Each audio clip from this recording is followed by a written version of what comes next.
त्यांचा खुशखुशीचा गोंधळ, गोंधळ नवरा बायकोचा गोंधळ, गोंधळ पत्ना पत्नीचा गोंधळ, गोंधळ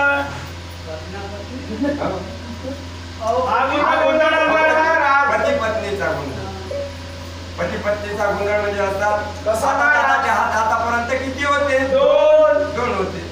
आता लग्न झाल्यावर किती झाले? चार. नंतर किती होईल? नंतर 14 म्हणजे प्रपंच वाढणार.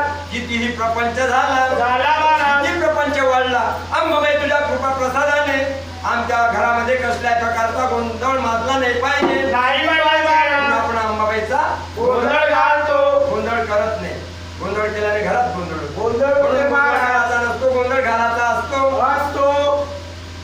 ज्याप्रमाणे आपण भक्ताच्या दौरामध्ये सुद्धा भवानी मातेची खंडेरायाची घट स्थापना मानलेली आहे. अशा कोणी एका गरीब भक्ताने त्या जगदंबा मातेची भवानी मातेची घट स्थापना केली. महाराज. त्या भक्ताचा नित्यनेम कसा असायचा? रोज सकाळी उठावं, आंघोळ स्नान तुळशी मंडपावर पूजा करावी. जोपर्यंत अंबाबाईचं नाव घेत नाही, पाणी सुद्धा प्रार्थना करत नाही महाराज. पाणी सुद्धा प्रार्थना करत नाही. आता काळ बदलला महाराज. आता काळ कसा आला? झोपेतून उठून लहान बेटी म्हणते.